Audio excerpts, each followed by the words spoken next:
Olá!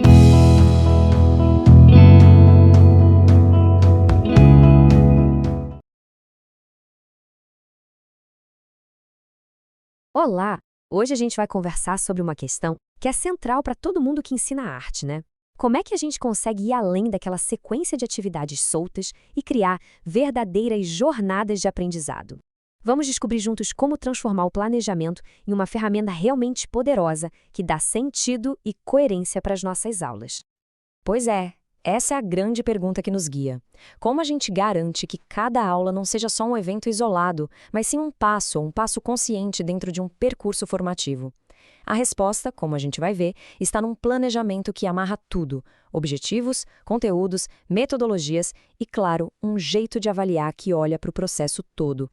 Então, para começar, vamos desmistificar essa ideia de planejamento. Muita gente acha que é uma amarra que prende a criatividade, mas na verdade é o contrário.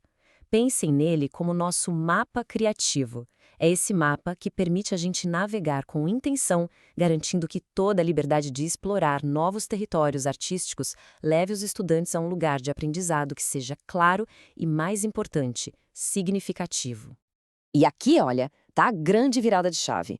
Em vez de a gente se perguntar o que vamos fazer hoje, a pergunta passa a ser qual casa a gente vai avançar no nosso tabuleiro de descobertas. Cada aula vira uma etapa de um percurso formativo, onde o conhecimento vai sendo construído, sabe? De forma contínua, conectada.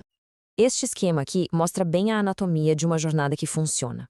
Objetivos, conteúdos, metodologias e avaliação não são coisas separadas, que a gente faz uma de cada vez.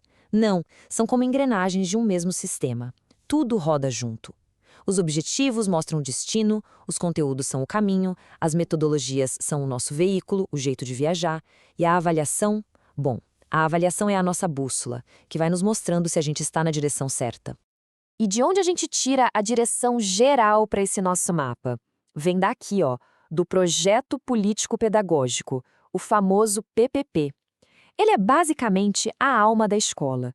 Por exemplo, se o PPP da escola valoriza a cultura local, o nosso planejamento de arte precisa refletir isso. A gente vai trazer artistas da região, explorar as manifestações culturais do entorno.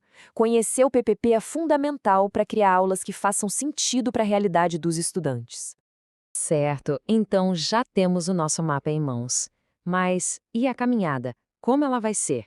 Agora, nesta segunda parte, a gente vai explorar as metodologias. Elas são as ferramentas que ajudam a colocar o plano em movimento e, o mais importante de tudo, a despertar a autonomia e o pensamento crítico da turma. Olha que interessante essa comparação. De um lado, a gente tem a sequência didática, que é ótima para construir um conhecimento aos poucos, passo a passo, como se fosse subir uma escada. Do outro, o trabalho por projetos, que já permite construir algo novo junto com a turma, de forma colaborativa, conectando diferentes saberes. A escolha entre um e outro não é aleatório, claro. É uma decisão estratégica nossa, do professor, para conseguir atingir aqueles objetivos que a gente traçou lá no planejamento. E aqui está o coração da nossa prática. Não importa a metodologia escolhida.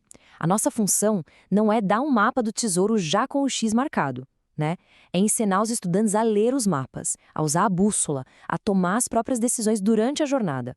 A gente media, a gente provoca, a gente amplia o repertório deles, mas esse caminho é deles. Agora, a gente chega num ponto que, nossa, é super crucial. A avaliação. Como é que se avalia a criatividade, expressão, o processo? Vamos agora desafiar um pouco aquela lógica da nota final e propor um olhar que valorize a jornada do estudante, e não só o ponto de chegada.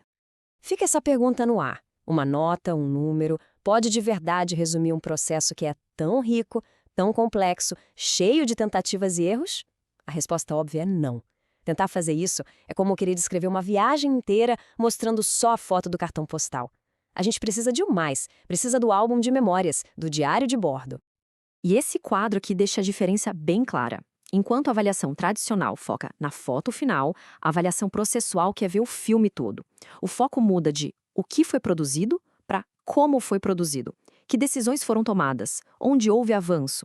É por isso que ferramentas como portfólios, registros e diários de bordo se tornam essenciais para a gente conseguir documentar e valorizar essa jornada toda. Sendo assim, o objetivo da avaliação em arte muda completamente. Deixa de ser um julgamento para se tornar um diálogo. É uma conversa sobre o processo. Quando a gente senta com o estudante para ver o portfólio, a gente não está ali para dar uma nota, mas sim para dar um feedback, para ajudar a pessoa a entender as próprias conquistas e a ver quais são os próximos desafios. A avaliação vira, assim, parte do aprendizado. E é claro que o nosso planejamento não pode viver numa bolha, né?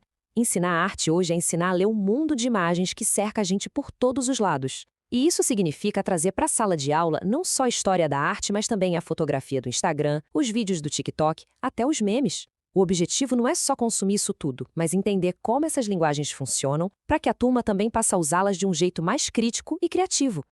Bom, chegamos na nossa síntese. Depois de explorar o mapa do planejamento, os veículos da metodologia e a bússola da avaliação, vamos agora juntar todas essas peças e ter uma visão completa do que significa ser um verdadeiro artista do ensino.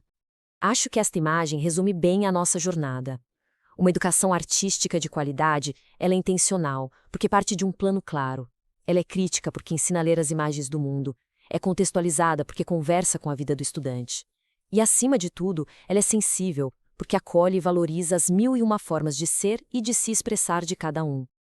E, para fechar, fica um convite à reflexão. No mundo que está transbordando de imagens, o nosso papel como educadores de arte é mais vital do que nunca. A questão não é só qual o nosso próximo passo, mas sim como é que o nosso próximo planejamento pode ser o primeiro passo para a gente formar cidadãos mais críticos, mais criativos e, acima de tudo, mais humanos. A arte de ensinar, essa está nas nossas mãos.